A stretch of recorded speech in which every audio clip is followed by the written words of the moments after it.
Hello student, आज हम लोग AITS का पेपर नंबर 9th डिस्कस करने जा रहे हैं, जो AITS का 9th वाला पेपर है। और मैं इसमें ऑर्गेनिक और इनऑर्गेनिक का पोर्शन आपके साथ डिस्कस करूंगा। तो जैसा कि आप देख रहे हैं सामने PDF के फॉर्म में ये चीज़ ओपन है। तो इसमें जो पहला क्वेश्चन जो इनऑर्गेनिक का आ रहा है वो लास्ट वाला क्वेश्चन है, 50 वाला। बोल रहा है the spectral line is not observed 2px 2py transition for hydrogen as both 2px and 2py have same energy। तो ये जो assertion है ये तो ट्रू है, क्योंकि 2p जब आप स्प्लिटिंग देखते हैं इस टाइप से, जब हम लोग एनर्जी डायग्राम बनाते हैं, जब हम लोग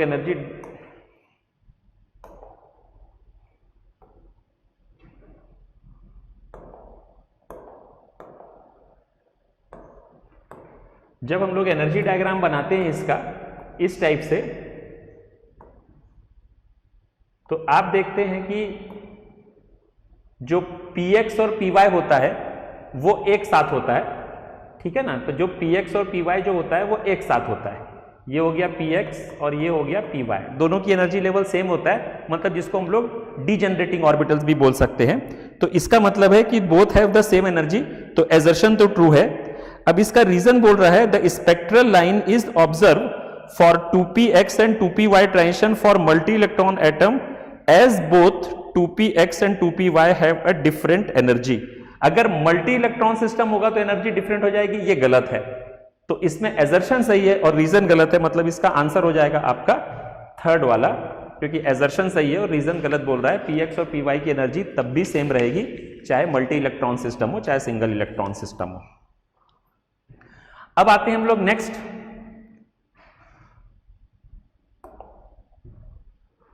स्लाइड में, और क्वेश्चन नंबर 51 देख रहे हैं जो इनऑर्गेनिक वाला है। बोल रहा है the electronic configuration of 4 element.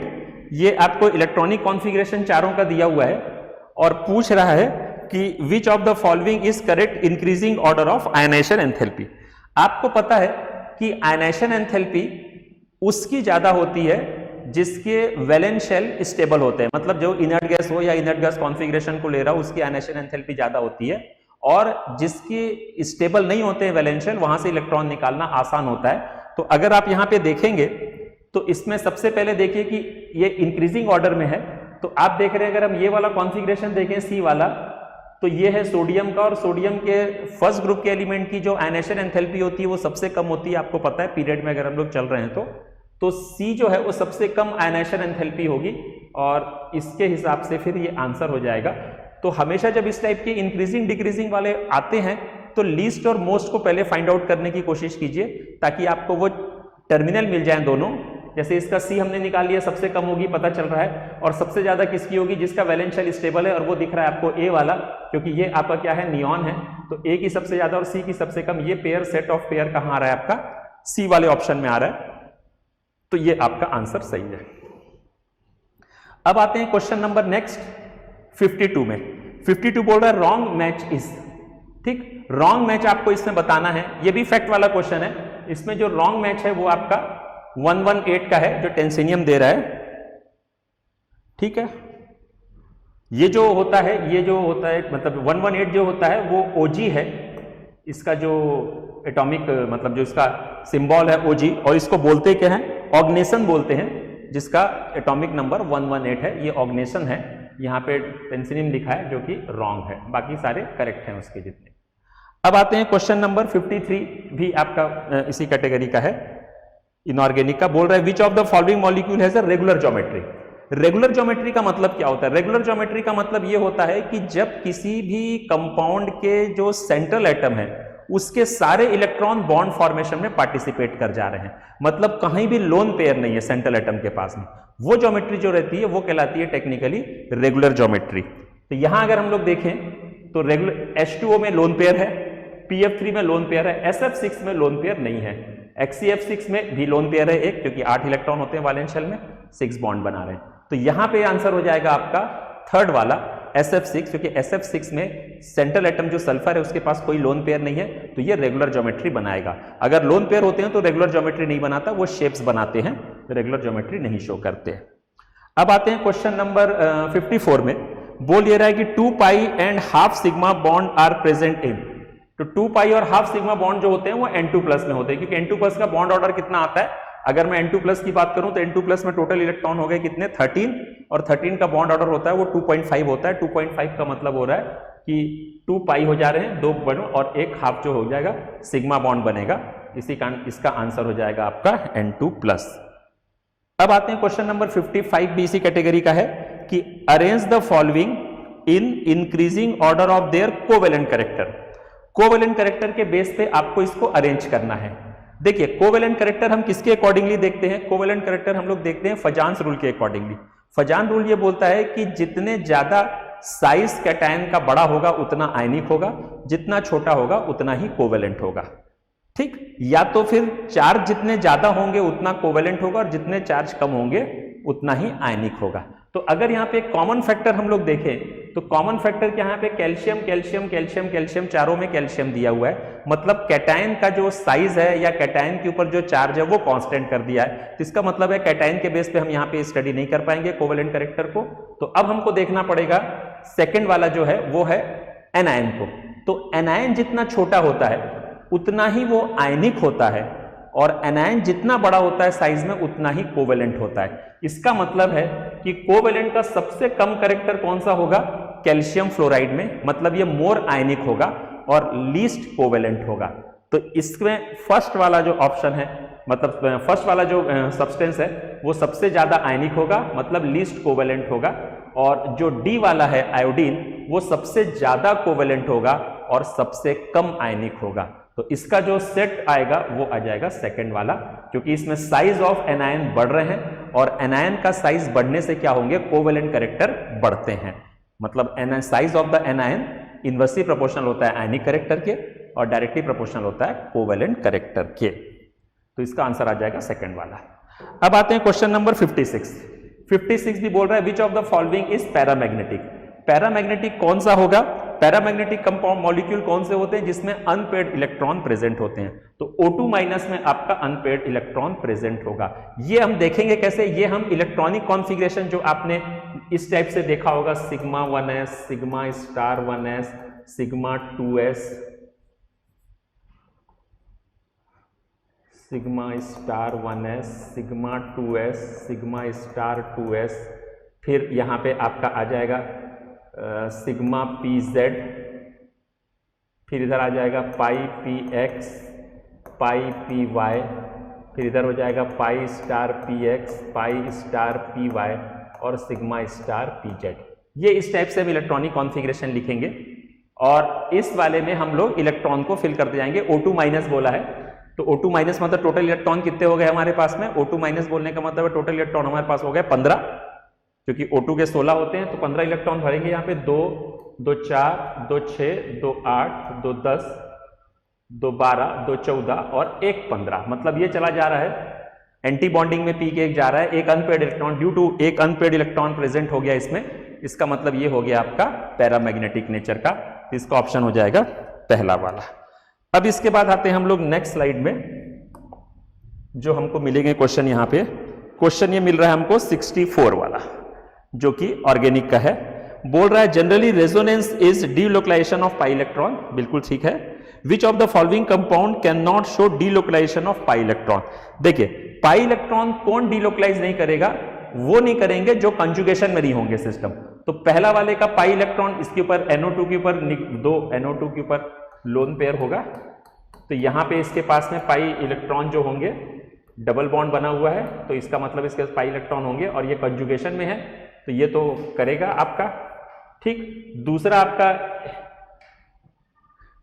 दूसरा वाला आपका जो है NO2 ये नहीं करेगा आपका, क्योंकि पाई इलेक्ट्रॉन डीलोकलाइज होंगे, can not show the delocalisation of pi electron, ये भी नहीं करेगा और OH भी नहीं करेगा। इसमें 2 ऑप्शन हो रहे हैं करेक्ट, ये शायद क्वेश्चन में 2 ऐसे ऑप्शन है सेकंड और फोर्थ जिसमें पाई इलेक्ट्रॉन जो है वो डीलोकलाइज नहीं होंगे।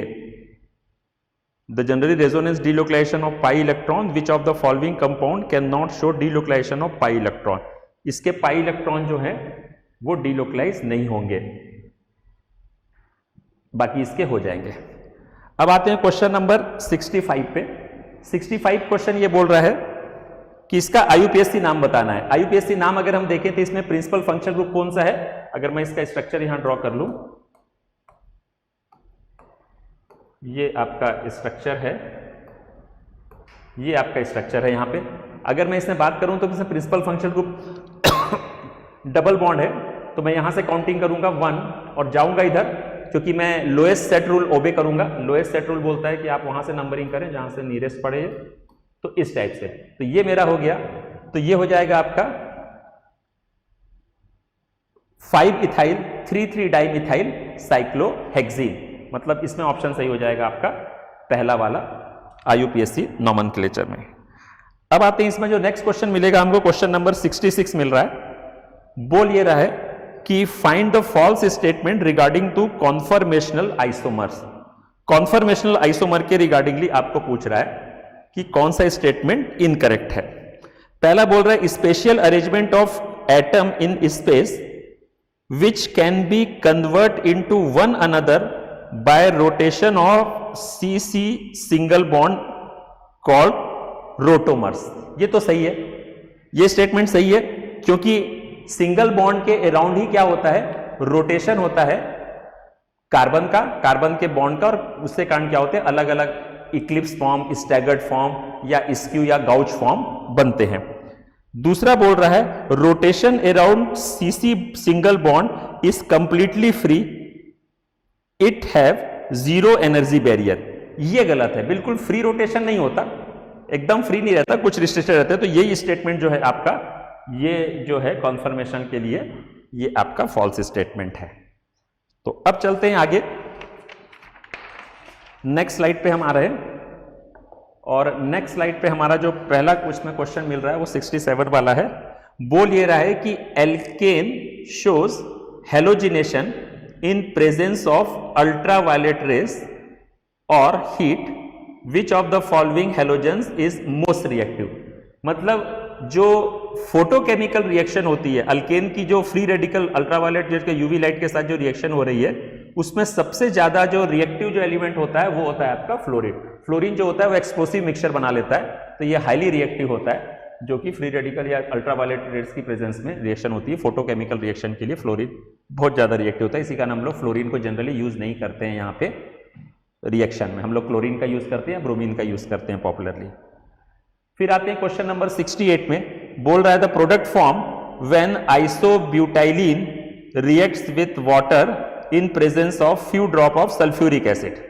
देखिए आइसोब्यूटिलीन का अगर मान लीजिए आप वो करेंगे, वाटर के साथ रिएक्शन कराएंगे, तो क्या बन जाएगा आपका, बन जाएगा टर्ड ब्यूटाइल अल्कोहल। टर्ड ब्यूटाइल अल्कोहल क्या होता है, ये है आपका टर्ड ब्यूटाइल अल्कोहल।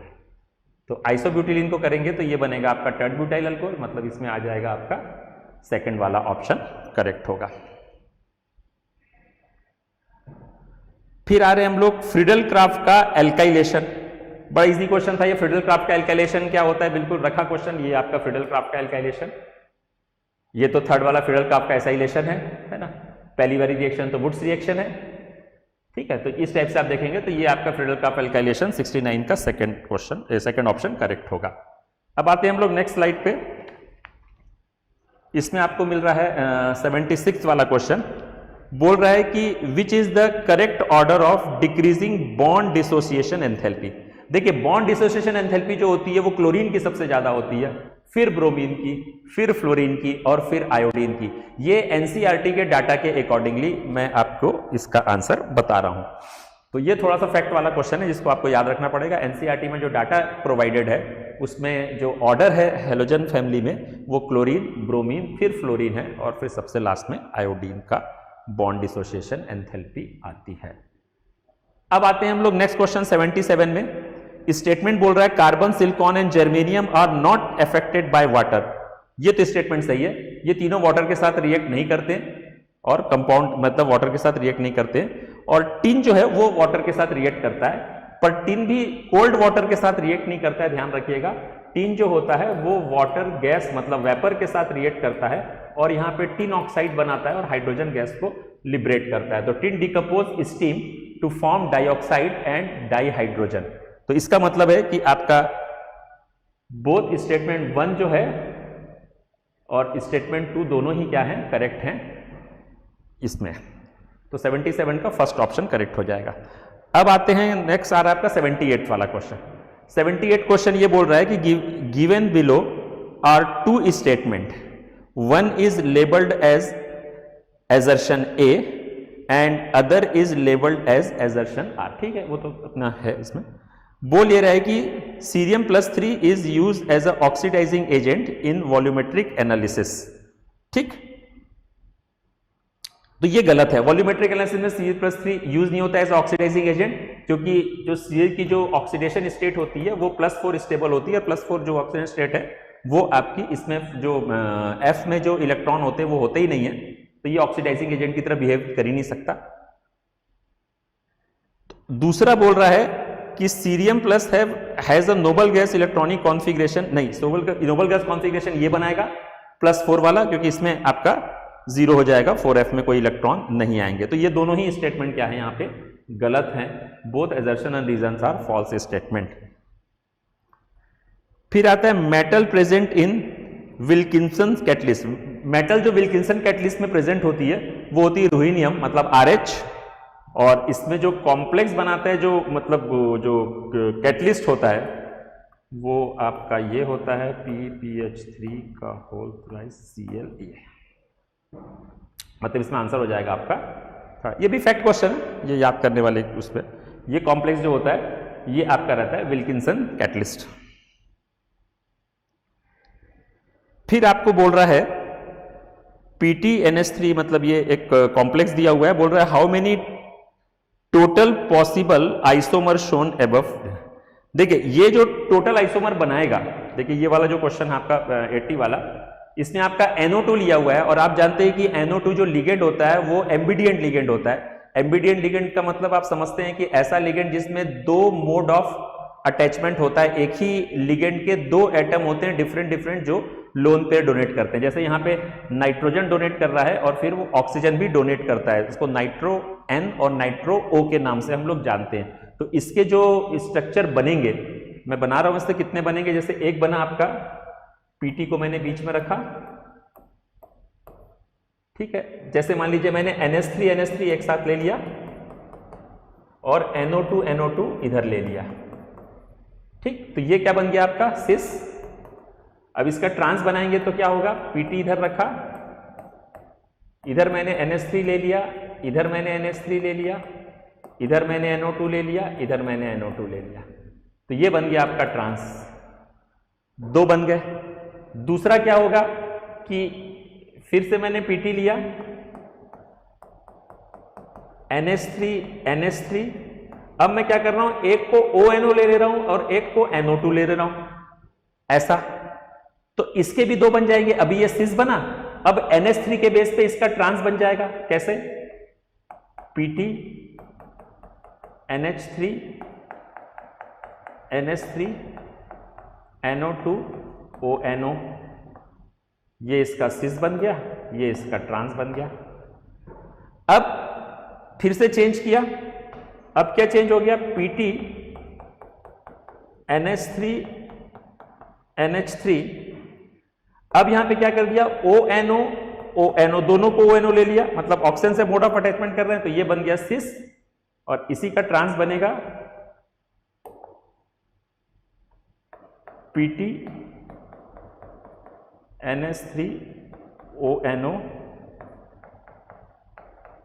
NH3 ONO, तो ये बन गया आपका ट्रांस। तो टोटल आपके पास कितने बन गए, टोटल आपके पास यहां से जो टोटल इसके जो आइसोमर बनेंगे वो टोटल बन जाएंगे आपके 6। इस टाइप से 2, 2, 4, 2, 6 आइसोमर इस टाइप से फॉर्म होंगे। अब आते हैं नेक्स्ट क्वेश्चन पे। नेक्स्ट क्वेश्चन बोल रहा है, हम लोग आ गए अब 81 क्वेश्चन पे हैं हम लोग। 81 क्वेश्चन कॉम्प्लेक्स का बोल रहा है, कंसीडर दिस कॉम्प्लेक्स। आपको बोल रहा है कि coordination number, oxidation number and D electron of metal respectively आपको फाइंड कर रहा है। तो सीधा सीधा इसका कोऑर्डिनेशन नंबर तो समझ में आ रहा है, टोटल कितना हो गया आपके पास में 6, ठीक है ना। तो कोऑर्डिनेशन नंबर 6 हो गया इसका, तो कोऑर्डिनेशन नंबर 6 हो गया। ऑक्सीडेशन स्टेट इसकी कितनी हो जा रही है, +3। कोबाल्ट की जो यहाँ पे ऑक्सीडेशन स्टेट आ जा रही है वो हो जा रही है +3। और डी इलेक्ट्रॉन कितने होंगे जब कोबाल्ट की ऑक्सीडेशन स्टेट अगर मान लीजिए +3 हो जाए, ऑक्सीडेशन स्टेट +3 हो जा रही है, तो कोबाल्ट का जो नॉर्मल कॉन्फ़िगरेशन होता है, कोबाल्ट का जो नॉर्मल कॉन्फ़िगरेशन होता है, वो कोबाल्ट का एटॉमिक नंबर होता है 27 और इसका होता है 4s2 3d7। अगर आपने 3 इलेक्ट्रॉन निकाल दिए, +3 हो गई, तो ये हो जाएगा 4s0 3d6। 6 आने का मतलब है इसके डी इलेक्ट्रॉन कितने हो जाएंगे, 6। तो 636 मतलब ये आएगा आपका 81 का ऑप्शन सही हो जाएगा, फर्स्ट वाला। इसने टोटल आपके पास ये कंडीशन बन रही है। अब आते हैं क्वेश्चन नंबर 82। ये भी आपका ऑर्गेनिक का क्वेश्चन है। बोल रहा है alkyl fluoride can be prepared by the treatment of alkyl chloride with AgF। Assertion तो ट्रू है, यही स्वाट रिएक्शन होती है, आपको पता है कि अल्काइल फ्लोराइड प्रिपेयर होता है जो रिएक्शन है। फिर पूछ रहा है कि Swarts reaction is not used for preparation of alkyl fluoride. ये गलत है, मतलब एजर्शन सही है, रीजन गलत है, मतलब आंसर, क्योंकि स्वाट रिएक्शन अल्काइल फ्लोराइड बनाने के लिए ही स्पेशली होती है, हैलोजन एक्सचेंज मेथड के नाम से हम जानते हैं इसको। तो इसका आंसर हो जाएगा आपका 82 का थर्ड ऑप्शन करेक्ट होगा। अब आगे चलते हैं हम लोग नेक्स्ट स्लाइड पे, और अब हमारे पास जो क्वेश्चन आ रहा है वो 83 वाला है। 83 क्वेश्चन बोल रहा है कि phosphorus chloride tri and penta दोनों, मतलब PCl3 एंड PCl5 दोनों, बोल रहा है are preferred for thionyl chloride for the preparation of alkyl chloride from alcohol. ठीक बात है, ये डार्जन्स रिएक्शन होती है, आप PCl5 अगर यूज कर रहे हैं या SO, मतलब दोनों SO2 SOCl की जगह यूज करते हैं, ठीक है ना, ये तो सही है आपका।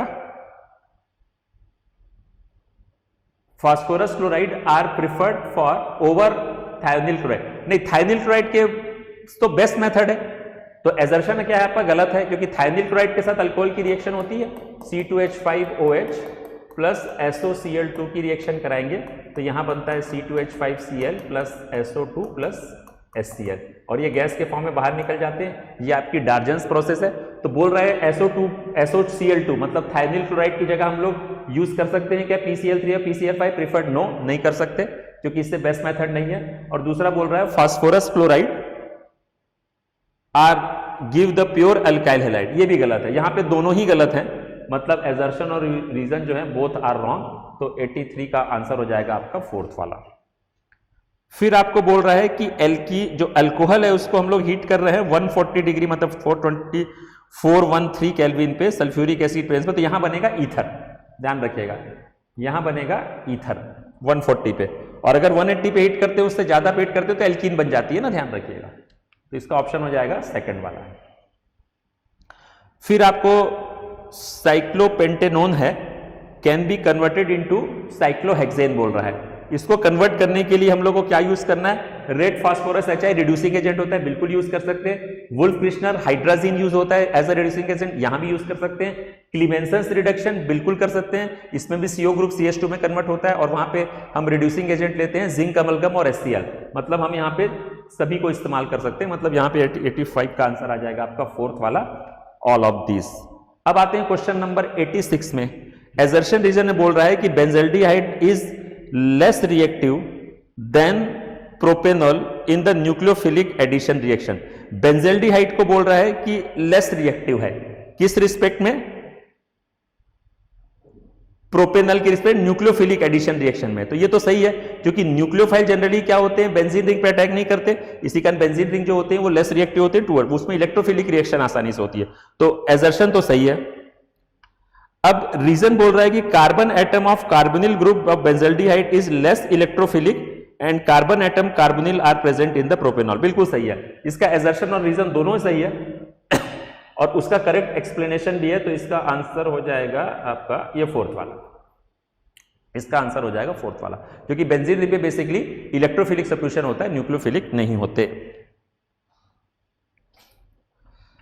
अब आते हैं क्वेश्चन नंबर 87 पे। 87 क्वेश्चन बोल रहा है विच इज रॉन्ग मैच बोल रहा है, methyl alcohol and ethyl alcohol, इन दोनों को डिस्टिंक्शन करना है। तो I2 प्लस बेस, ठीक है, ये आपकी आइडोफॉर्म टेस्ट से कर सकते हैं, ये तो सही है, पहला तो मैच सही है। दूसरा आपको दिया है बेंजल्डिहाइड और मिथेनॉल को आप फेलिंग सोल्यूशन से कर सकते हैं, बिल्कुल कर सकते हैं, ये भी सही है आपका। फिनॉल और कार्बोक्सिलिक एसिड को बाइकार्बोनेट टेस्ट से कर सकते हैं, बिल्कुल कर सकते हैं, फिनॉल नहीं देता, कार्बोक्सिलिक एसिड देता है bicarbonate test. Propene 1 amine and propene 2 amine को हिंसबर्ग, ठीक है, तो प्रोपेन 1 अमाइन और प्रोपेन 2 अमाइन, ठीक है, तो प्रोपेन 1 अमाइन है, प्रोपेनावाइन और प्रोपेन 2 अमाइन, तो 2 अमाइन बोल रहा है, ये दोनों ही प्राइमरी अमाइन है। लिखने का मतलब है कि प्रोपेन 1 अमाइन और प्रोपेन 2 अमाइन, मतलब ये ऐसा लिखा हुआ है और ये ऐसा लिखा हुआ है, ये दोनों ही प्राइमरी अमाइन है अभी भी। इसका मतलब है कि ये हिंसबर्ग से तो प्राइमरी सेकेंडरी को डिस्टिंग्विश करते हैं, दो प्राइमरी को हम नहीं कर पाएंगे, इसका मतलब है ये आपका फोर्थ वाला ही जो है वो मैच नहीं है, रॉन्गली मैच है। अब आते हैं नेक्स्ट क्वेश्चन पे।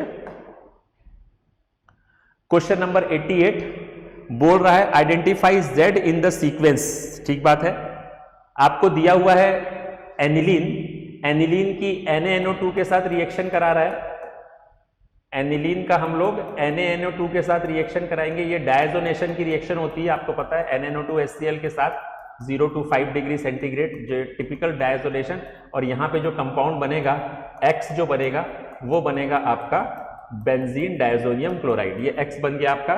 अब X की रिएक्शन आप किससे करा रहे हो, CuCN के साथ करा दे रहे हो, तो यहाँ पे बन जाएगा आपका साइनोबेंजीन, नेक्स्ट जो कंपाउंड बनेगा वो बन जाएगा साइनोबेंजीन यहाँ से।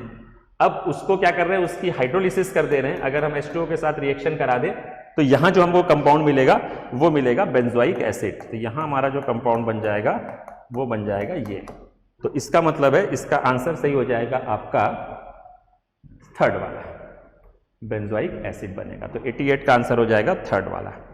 अब आते हैं क्वेश्चन नंबर 89 पे। ग्लूकोज तो कंसंट्रेशन एसिड के साथ रिएक्शन करा रहा है, ग्लूकोज की अगर कंसंट्रेशन एसिड के साथ रिएक्शन करा दे तो ये हो गया CHOH का होल 4 CH2OH, और इसकी अगर मैं कॉन्सेंट्रेटेड HNO3 के साथ रिएक्शन करा देता हूँ तो यहाँ बन जाएगा CHOH का होल 4 और यहाँ हो जाएगा COH, ये कार्बोक्सिलिक ग्रुप में कन्वर्ट हो जाएगा। तो इसमें आपके पास हो गया कार्बन तो 6 हो गए, हाइड्रोजन आपके पास हो जा रही है 8, 9, 10, हाइड्रोजन 10 और ऑक्सीजन हो जा रही है 4, 5, 2,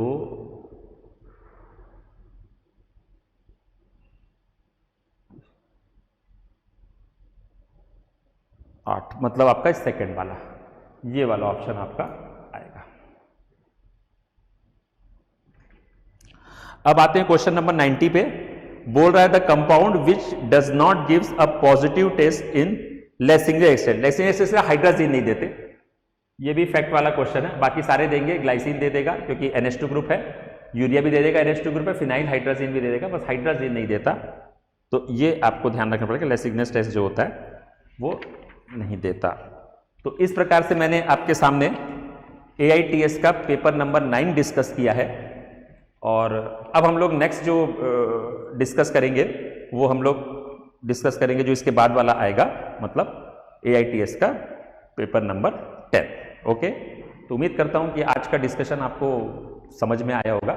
okay, thank you very much.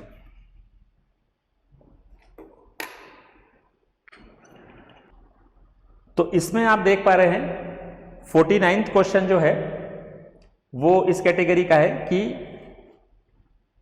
Correct decreasing order of electron gain enthalpy. तो आपको पता है कि सबसे ज्यादा इलेक्ट्रॉन गेन एंथैल्पी किसकी होती है, क्लोरीन की, सबसे ज्यादा इलेक्ट्रॉन गेन एंथैल्पी होती है क्लोरीन की, उसके बाद फ्लोरीन की, उसके बाद सल्फर की, और उसके बाद यहाँ पे फास्फोरस की।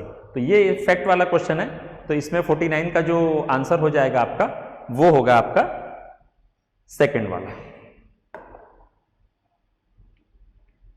अब आते हैं हम लोग नेक्स्ट स्लाइड पे, और ये हम लोग देख रहे हैं इसमें क्वेश्चन नंबर 51 है। बोल ये रहा है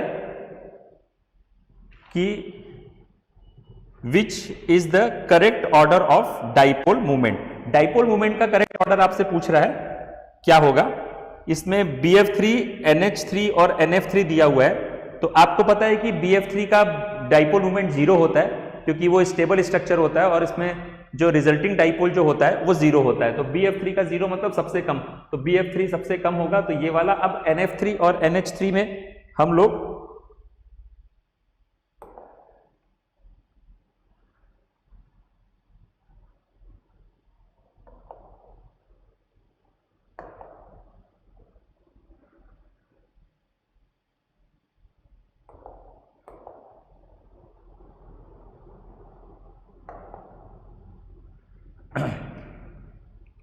इसमें देख रहे हैं हम लोग BF3 का तो 0 हो गया, इसमें दो ऑप्शन में BF3 दिया हुआ है तो ये तो होंगे नहीं। अब बच गया आपको NH3 और NF3 में देखना है कि किसका डाइपोल ज्यादा होता, तो हम NH3 में NH3 का जब निकालेंगे डाइपोल मूवमेंट तो कुछ ऐसा आएगा, तो इसका रिजल्टिंग जाएगा अपवर्ड, क्योंकि हमेशा एटम टू लोन पेयर जाता है, चाहे एटम कितना भी इलेक्ट्रोनिगेटिव हो। फिर ये जाएगा, ये इधर जाएगा और ये इधर जाएगा, मतलब चारों के चारों ऊपर जा रहे हैं, तो अमोनिया का जो डाइपोल मूवमेंट है वो क्या होगा? ज्यादा है। अब आपका NF3 जो है, जो नेक्स्ट है आपका NF3 का जब हम लोग बनाएंगे तो NH3 में जब हम लोग बनाएंगे तो ये आएगा आपका, इसका रिजल्टिंग ऊपर गया, इसका नीचे आएगा, इसका नीचे आएगा, इसका नीचे आएगा, तो इसका कम हो जाएगा। तो इसका मतलब है इसका ऑप्शन सही होगा आपका फोर्थ वाला, क्योंकि फोर्थ वाले ऑप्शन में क्या हो रहा है? इस कैटेगरी में ये जा रहा है। तो उम्मीद करता हूं कि ये पॉइंट आपको क्लियर हुआ होगा। अब आते हैं क्वेश्चन नंबर 52, भी इस कैटेगरी का है। क्वेश्चन नंबर 52 बोल रहा है कि choose the molecule in which the hybridisation occur in the ground state. देखिए, ग्राउंड स्टेट पे जो हाइब्रिडेशन होने का मतलब यह है कि आप इलेक्ट्रॉन को, जो सेंट्रल एटम में जो पेयर्ड इलेक्ट्रॉन है वो अनपेयर्ड नहीं हो रहे हैं, तो वो कहलाते हैं आपके ग्राउंड स्टेट में होने का। अब जैसे हम लोग देखते हैं BCl3 में क्या होता है, अगर मैं बात करूं तो बोरॉन के वैलेंस शेल में इलेक्ट्रॉन होते हैं, बोरॉन के वैलेंस शेल में 3 इलेक्ट्रॉन होते हैं। अब क्या करेंगे हम लोग, जब हम लोग रिएक्शन कराएंगे, मतलब जब हाइब्रिडेशन होगा, तो ये वाला इलेक्ट्रॉन जंप करके कहां पहुंचेगा? यहां पे, मतलब फर्स्ट एक्साइटेड स्टेट आने के बाद ही हाइब्रिडेशन होगा। तो आपका BCl3 तो कॉम्बिनेशन में नहीं जाएगा, NH3 अमोनिया इसमें चला जाएगा, क्योंकि अमोनिया के वैलेंस शेल में जो इलेक्ट्रॉन कॉन्फ़िगरेशन है वो कुछ ऐसा है, ये 2s है, ये 2p है, 2 इलेक्ट्रॉन यहां है और 3 इलेक्ट्रॉन यहां है, और आपको 3 बॉन्ड बनाने हैं तो 3 हाफ फील्ड ऑर्बिटल चाहिए। तो यहां पे नाइट्रोजन वाले केस में आपके पास already 3 half filled orbital present हैं, और ऐसी कंडीशन में क्या होगा, यहां पे जो बिना इलेक्ट्रॉन इधर शिफ्ट किए हुए यहां पे बॉन्ड हो जाएगा, मतलब यहां पे 0 एक्साइटेड स्टेट आएगी, तो इसकी ग्राउंड स्टेट में ही ये पॉसिबल हो जाएगा। तो इसका मतलब है बी जो है वो हो जाएगा। PCl3 इसमें भी वही होगा, PCl3 जस्ट लाइक NH3, इसमें भी फास्फोरस में क्या होगा, सेम कंडीशन होगी, 5 इलेक्ट्रॉन होंगे वैलेंस शेल में और यहां पे इलेक्ट्रॉन शिफ्ट नहीं करेंगे, और ऐसी कंडीशन में यहां भी आपका, तो इससे आंसर सही हो जाएगा आपका थर्ड वाला, बी और सी जो है। बेरिलियम फ्लोराइड में भी क्या होगा, फर्स्ट एक्साइटेड स्टेट में जाने के बाद ही क्या होगा, हाइब्रिडाइजेशन पॉसिबल होगा। तो बिना एक्साइटेड स्टेट में गए 2 ही मॉलिक्यूल फॉर्म हो पाएंगे, वो NH3 और PCl3 है, तो इसका आंसर हो जाएगा 52 का सेकंड वाला। 53 बोल रहा है कि select the correct order of bond order. Bond order को आपको ऑर्डर बताना है, तो बॉन्ड ऑर्डर जो है करेक्ट, आपको बॉन्ड ऑर्डर अगर देखना है या बताना है तो उसके लिए हमको क्या करना पड़ता है, हमने आपको बताया था पहले भी कई उसमें कि आपको बॉन्ड ऑर्डर निकालने के लिए करना क्या पड़ता है, क्योंकि बॉन्ड ऑर्डर देखने के लिए हमको करना पड़ता है कि हमने आपको बताया था 14 का बॉन्ड ऑर्डर होता है 3, 15 का बॉन्ड ऑर्डर होता है 2.5, 16 का जो होता है वो 2, 17 का होता है 1.5 और 18 का जो होता है वो होता है 1। वैसे 13 का जो होता है वो होता है 2.5, 12 का हो जाएगा 2, 11 का हो जाएगा 1.5 और 10 का हो जाएगा 1।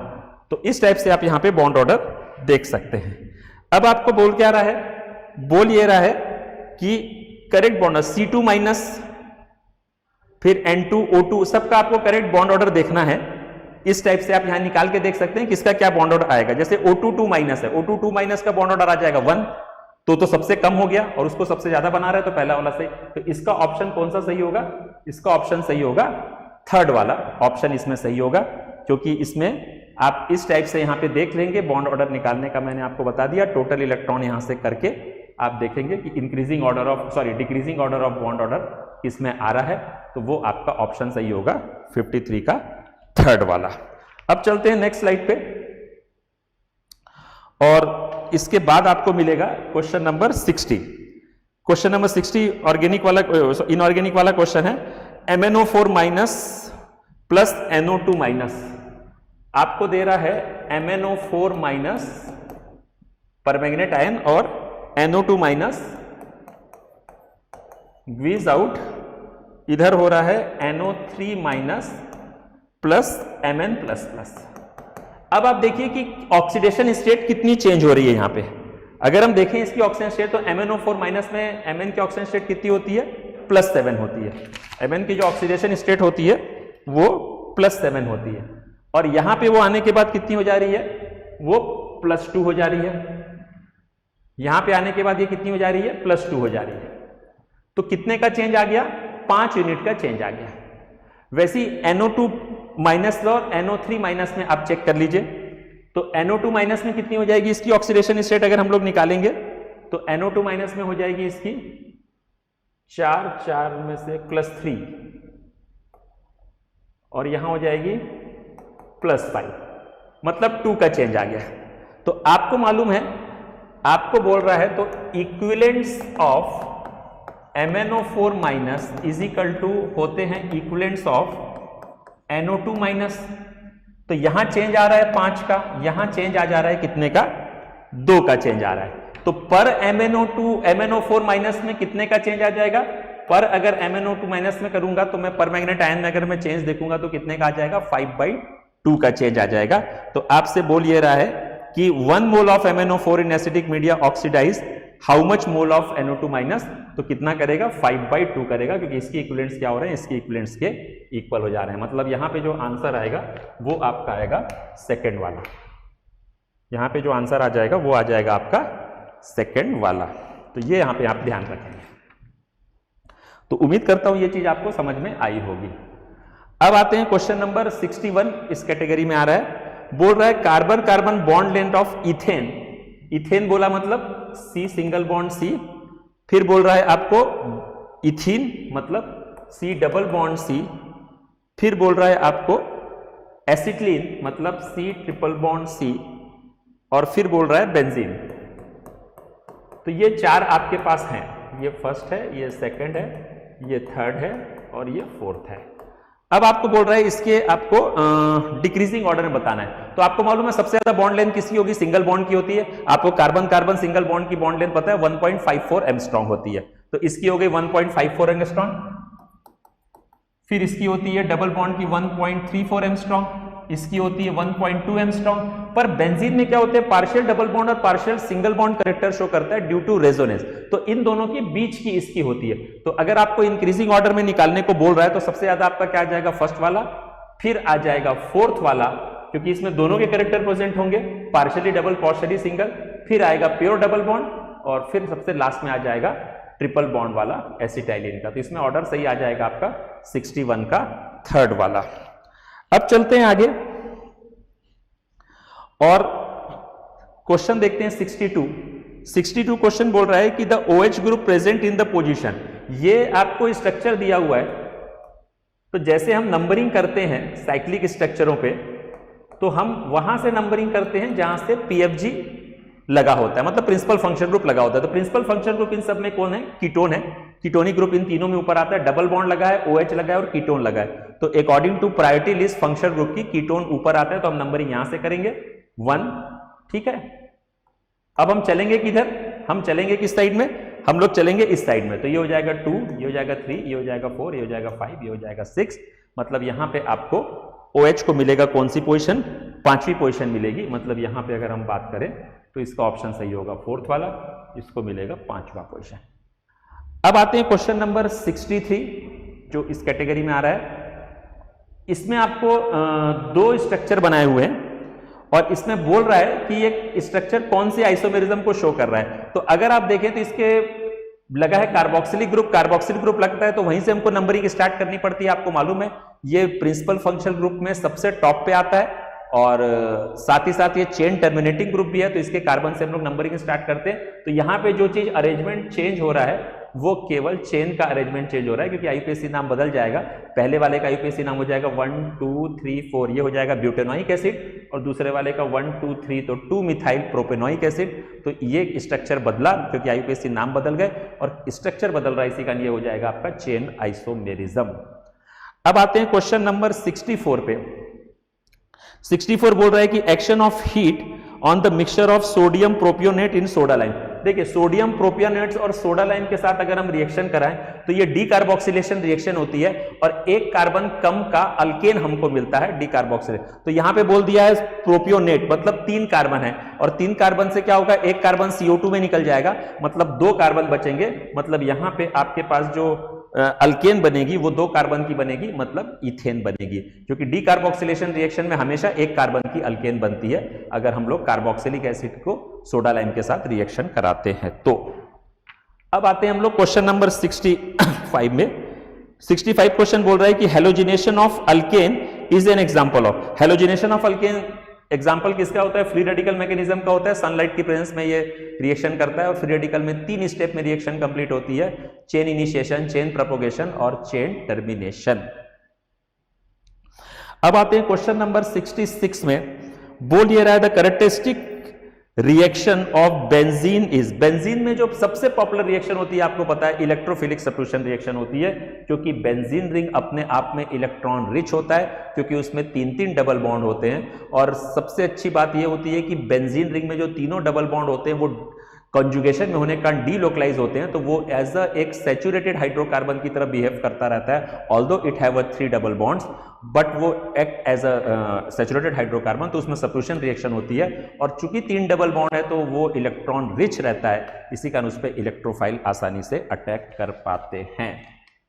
तो अब मैं नेक्स्ट स्लाइड पे चल रहा हूं और आते हैं अब हम लोग नेक्स्ट स्लाइड पे। और नेक्स्ट स्लाइड पे हमको जो क्वेश्चन मिलेगा ऑर्गेनिक वाला या इनऑर्गेनिक वाला, वो मिलेगा हमको क्वेश्चन नंबर 73।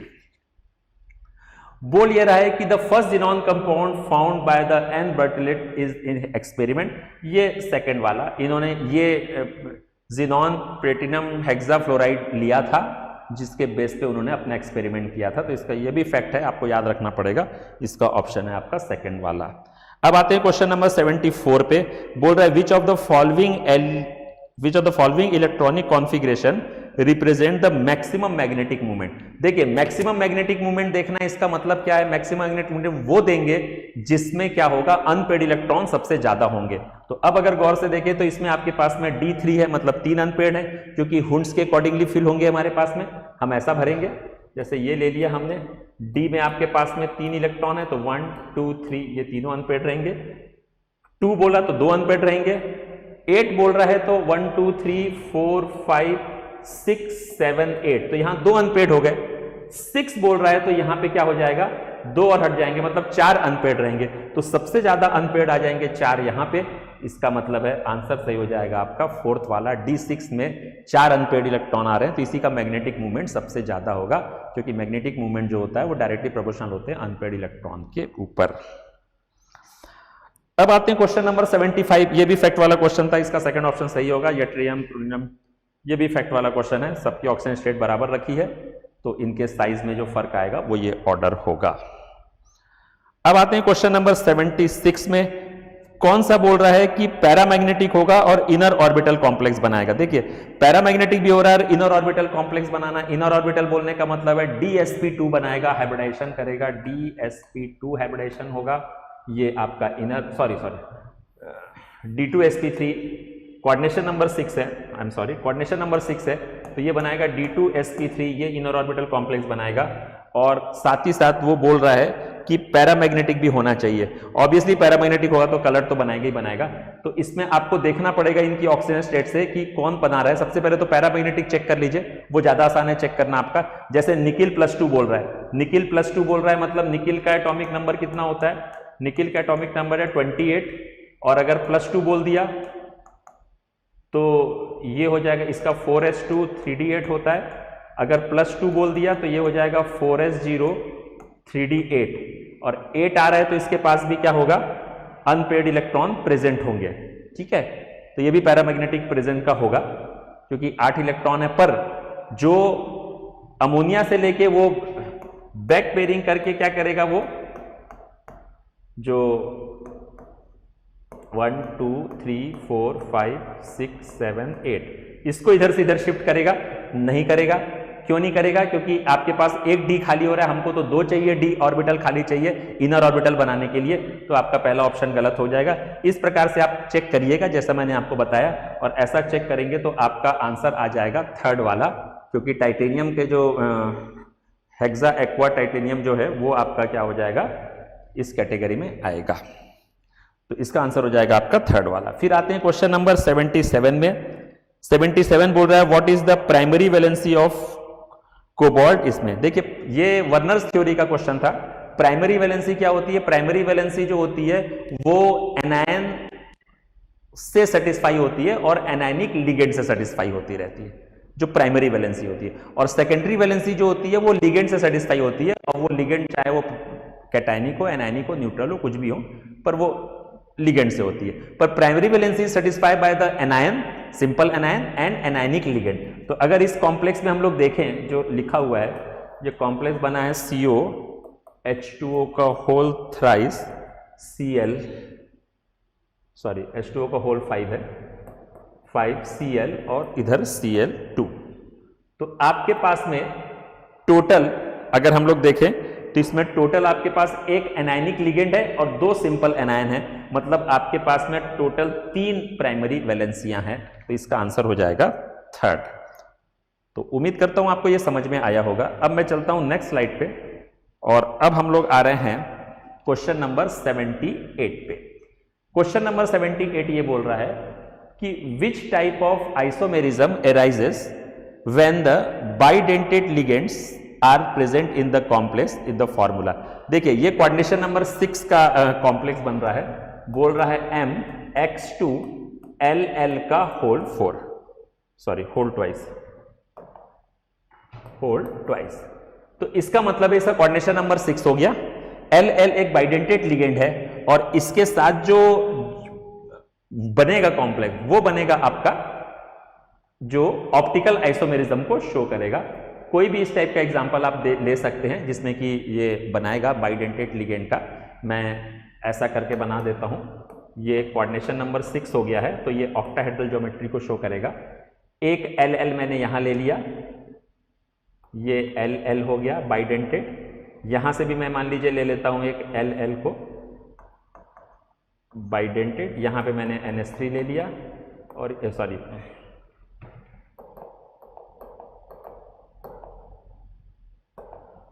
यहां पे मैंने X ले लिया, और यहां भी मैंने X ले लिया। तो ये बन गया मेरा एक।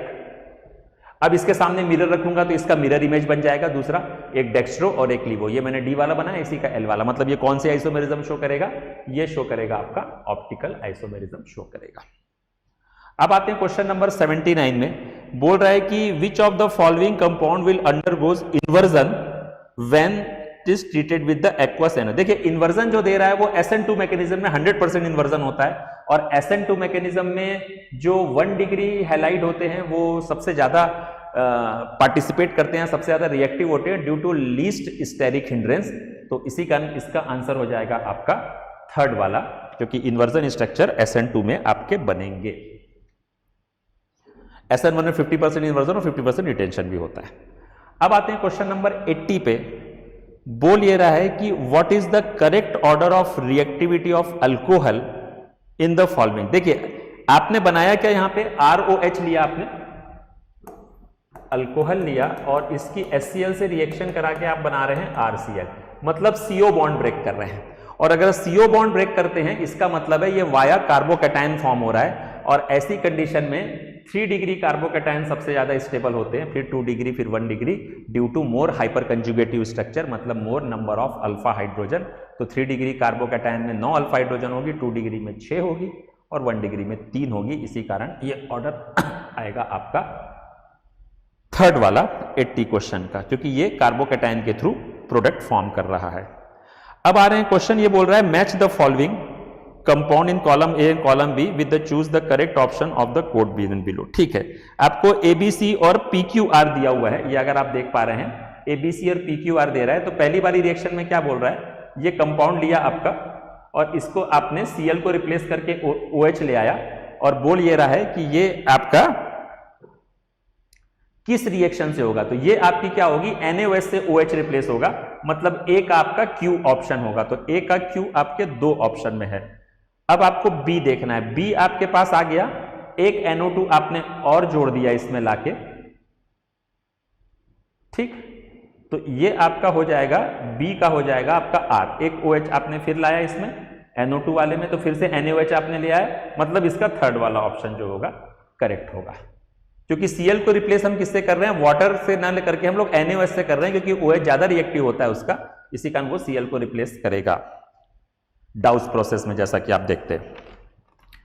अब चलते हैं आगे हम लोग, क्वेश्चन नंबर 82 बोल रहा है, ये दिया हुआ है, ये समझ रहे हैं ये कंपाउंड क्या है आपका, क्यूमीन है। ये होता है, इसको आइसोप्रोपाइल बेंजीन भी हम लोग बोलते हैं, CH है, इधर CH3 है, इधर CH3, ये क्यूमीन है। और क्यूमीन की ऑक्सीजन के साथ रिएक्शन होती है तो यहां बनता है एक्स कंपाउंड, क्या बनता है, क्यूमीन पेरोक्साइड बनता है। और क्यूमीन पेरोक्साइड की सल्फ्यूरिक एसिड के साथ रिएक्शन कराते हैं तो वहां पे आपका बंजल्डिहाइड बनता है, और साथ में फिनॉल बनता है, और वहां पे बन जाता है एसीटोन। तो आपका एक्स बनेगा क्यूमीन पेरोक्साइड और वाई बनेगा आपका एसीटोन। तो नेक्स्ट स्लाइड में देखें यहाँ पे किस वाले ऑप्शन में ऐसा बन रहा है, ये आपके थर्ड ऑप्शन में बन रहा है। ये बना क्यूमीन पेरोक्साइड और बन गया एसीटोन, और साथ में बनेगा phenol as a major product. तो 82 का आंसर जो हो जाएगा वो आपका हो जाएगा थर्ड ऑप्शन करेक्ट होगा। अब आते हैं आगे, अब आपको क्वेश्चन नंबर 83 मिल रहा है इस कैटेगरी में, बोल रहा है a mixture of orthonitrophenol and paranitrophenol can be separated by steam distillation. ठीक, तो ये तो सही है, क्योंकि स्टीम डिस्टिलेशन से आप आसानी से अलग कर सकते हैं, क्योंकि दोनों हाइड्रोजन बॉन्ड के थ्रू अटैच रहते हैं, जिसको कि आप आसानी से, ऑर्थोनाइट्रोफिनॉल में इंट्रामोलिकुलर हाइड्रोजन बॉन्ड आ जाती है, आप वहां से अलग कर सकते हैं स्टीम डिस्टिलेशन। बट रीजन बता रहा है कि orthonitrophenol is steam volatile but paranitrophenol is not. तो ये भी सही है, उसका रीजन है कि ऑर्थोनाइट्रोफिनॉल बना रहा है इंट्रामोलिकुलर हाइड्रोजन बॉन्ड और पैरानाइट्रोफिनॉल बना रहा है आपका इंटरमोलिकुलर हाइड्रोजन बॉन्ड, और इंट्रामोलिकुलर लेस स्टेबल होता है इंटर के रिस्पेक्ट में। इसी कारण क्या होगा, इसका एजर्शन भी सही है और रीजन भी सही है। तो इसका आंसर हो जाएगा आपका फर्स्ट वाला। अब आते हैं क्वेश्चन नंबर 84 पे। 84 क्वेश्चन में अब आपको सीक्वेंस ऑफ रिएक्शंस दी हुई है, मैं यहां लिख देता हूं। पहला आपका है आपका इथेनॉल, मतलब CH3C डबल बॉन्ड OH, और इसकी रिएक्शन हम लोग करा रहे हैं हाइड्राजीन के साथ, मतलब यहां पे ये क्या है N2H4, मतलब ये हाइड्राजीन, और ये कौन सी रिएक्शन हो रही है, वुल्फ क्रिस्टल रिडक्शन है। तो यहां पे आपको क्या मिल जाएगा, यहां पे आपको मिल जाएगा इथेन, मतलब C2H6 या CH3CH3 लिखिए, ये हो गया। अब उसकी ब्रोमिनेशन करा रहे हैं, Br2 के साथ रिएक्शन करा रहे हैं सनलाइट की प्रेजेंस में, H-, तो यहां बन जाएगा आपका C2H5Br, मतलब यहां पे ब्रोमोइथेन आ जाएगा आपका। फिर उसकी एक्वस KOH के साथ रिएक्शन करा रहे हैं, तो KOH एक्वस के साथ रिएक्शन कराएंगे तो ये अल्कोहल बना लेगा, C2H5OH बना लेगा ये, और ये C प्रोडक्ट बन गया। अब पूछ क्या रहा है, what is the correct about the C product. तो C प्रोडक्ट आपका यहाँ पे क्या बना है फिलहाल, अल्कोहल, ये आपका C प्रोडक्ट है अल्कोहल। तो बोल रहा है, पहला ऑप्शन बोल रहा है C is given the silver mirror test with Tollens reagent, तो ये तो गलत है। टॉलरेंस रीजेंट के साथ कौन देते हैं, एल्डिहाइड देते हैं, अल्कोहल नहीं देता, तो पहला तो आपका इनकरेक्ट है C के रिगार्डिंग स्टेटमेंट। दूसरा बोल रहा है C give yellow precipitate with I2N, मतलब ये आइडोफॉर्म टेस्ट, यस, तो इथेनॉल जो है आइडोफॉर्म टेस्ट देता है। आइडोफॉर्म टेस्ट कौन कौन से देते हैं, आइडोफॉर्म टेस्ट देते हैं जिसमें कि CH3CO ग्रुप प्रेजेंट हो या CH3CHOH ग्रुप प्रेजेंट हो। तो इथेनॉल में CH3CHOH ग्रुप प्रेजेंट होता है, इसी का ये आइडोफॉर्म टेस्ट दे देगा। तो सेकंड स्टेटमेंट तो आपका करेक्ट है, पर फोर्थ वाले में बोथ भी दे रहा है, तो हम थर्ड को ही पढ़ लेते हैं। थर्ड बोल रहा है can also be prepared by the reaction of formaldehyde with methyl magnesium bromide followed by the H+ hydrolysis. बिल्कुल सही है, ये इससे भी बन सकता है इथेनॉल, तो दोनों सही है। मतलब यहां पे ऑप्शन सही हो जाएगा आपका फोर्थ वाला, क्योंकि इथेनॉल के रिगार्डिंगली सेकंड स्टेटमेंट और थर्ड स्टेटमेंट दोनों ही करेक्ट हैं। अब आते हैं हम लोग क्वेश्चन नंबर 85 पे। एसीटोन की रिएक्शन कराने को बोल रहा है इथाइल मैग्नीशियम ब्रोमाइड से। मतलब यहां पे जो अल्कोहल बनेगा वो कौन सा वाला अल्कोहल बन जाएगा? 3 डिग्री अल्कोहल बन जाएगा। और 3 डिग्री अल्कोहल के जो फॉर्मूला बनेगा आपका वो लास्ट वाला बनेगा, ये 3 डिग्री अल्कोहल है 2-methyl butane 2-ol।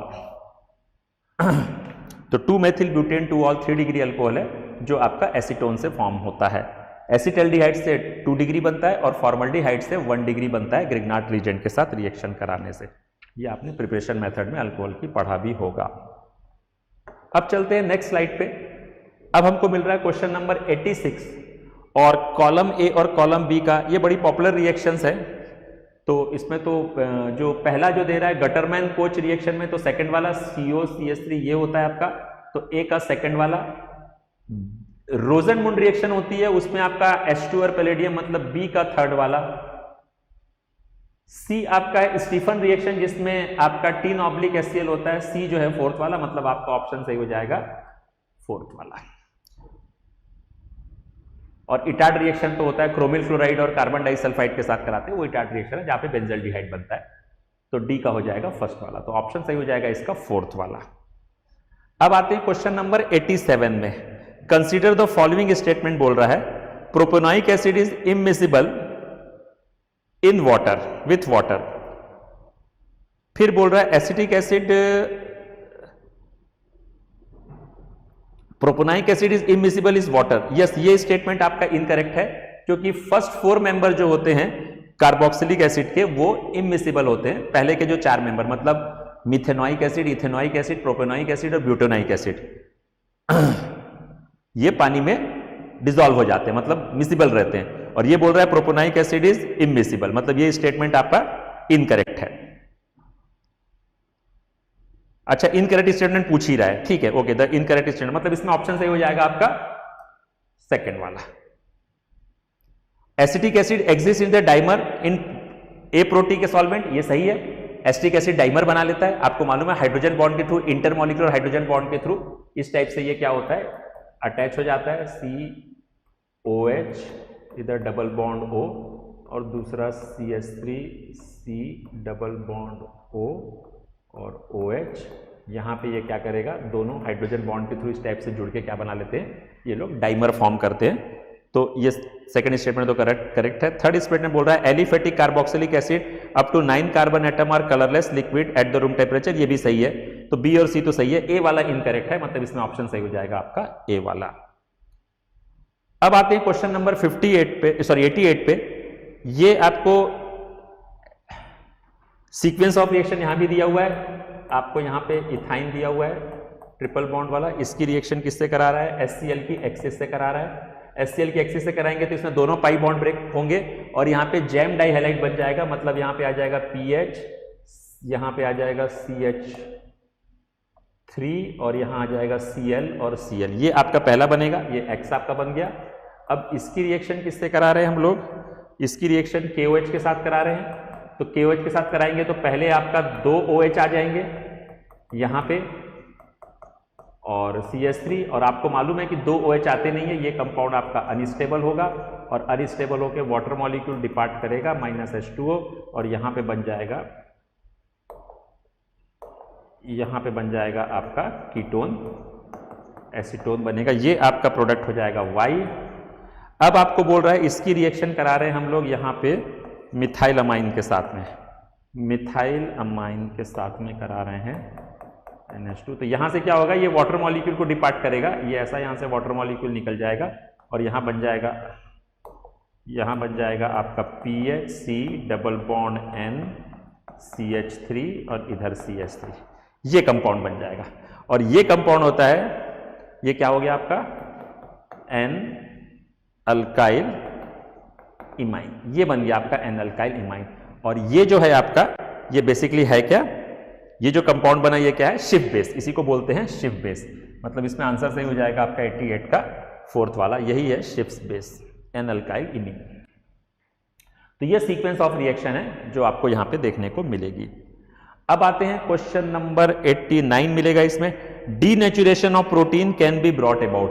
प्रोटीन का डीनेचुरेशन क्या होता है? प्रोटीन का डीनेचुरेशन होता है कि जब आप कंसंट्रेशन चेंज कर दें, पीएच चेंज कर दें या टेम्परेचर चेंज कर दें, तो क्या होता है, प्रोटीन जो होता है अपने टर्शरी और सेकेंडरी और क्वाटरनरी तीनों स्ट्रक्चर को क्या करता है, डिस्ट्रॉय कर देता है, केवल प्राइमरी स्ट्रक्चर को रिटेन करता है, उसको हम लोग बोलते हैं डीनेचुरेशन ऑफ प्रोटीन। मतलब इसमें आंसर सही होगा आपका बोथ 2 और 3 दोनों ही है। चेंज इन कंसंट्रेशन से भी होता है वैसे, पर यहाँ पे बोथ ऑप्शन में ज्यादा बेटर ऑप्शन जो हो रहा है वो पीएच और टेम्परेचर चेंज करने से तो डीनेचुरेट हो जाते हैं प्रोटीन के, पर कंसंट्रेशन को चेंज करने से कोई खास फर्क नहीं पड़ता। तो इसमें आपका बेस्ट ऑप्शन हो जाएगा आपका सेकंड और थर्ड वाला, मतलब बोथ, मतलब फोर्थ वाला ऑप्शन यहाँ पे करेक्ट होगा। अब आते हैं क्वेश्चन नंबर लास्ट में, 90 क्वेश्चन बीसी कैटेगरी का है। आपको बोल ये रहा है कि M+ वाला कोई एक डाई वैलेंट मेटल है, वो HCl के साथ रिएक्ट कर रहा है, व्हाइट प्रेसिपिटेट बना रहा है, फिर उसको हीट कर रहे हैं तो वाटर सॉल्युबल हो जा रहा है, फिर उसको डाइक्रोमेट के साथ हीट कर रहे हैं तो येलो प्रेसिपिटेट दे रहा है। तो ये जो मेटल होगा वो आपका कौन सा होगा, लेड होगा, क्योंकि लेड जो होता है, Pb जो होता है वो HCl के साथ रिएक्ट करके, अगर मैं प्लस ले लूँ यहाँ पे, तो ये बना लेगा PbCl2 जो कि व्हाइट PPT फॉर्म करेगा, ये प्रेसिपिटेट हो जाएगा, व्हाइट PPT बनाएगा, और उसके बाद अगर इसकी हीट करूंगा तो ये सॉल्युबल हो जाएगा वाटर में, और उसके बाद इस कंपाउंड को अगर मैं CrO4 माइनस के साथ कर लूं तो ये बना लेगा CrO4, इसको बोलते हैं लेड क्रोमेट, और इसका ये क्या आएगा, येलो PPT आएगा। ये टेस्ट भी है लेड का, अगर आप क्वालिटेटिव एनालिसिस करते हैं तो वहां पे हम इसका टेस्ट करते हैं, डाइक्रोमेट टेस्ट जो होता है, लेड क्रोमेट का येलो PPT आता है। तो इसका आंसर हो जाएगा आपका थर्ड वाला। तो इस प्रकार से मैंने आज आपके सामने AITS का पेपर नंबर 10 डिस्कस किया। उम्मीद करता हूं कि आपको इससे जरूर हेल्प होगी। Okay, thank you very much.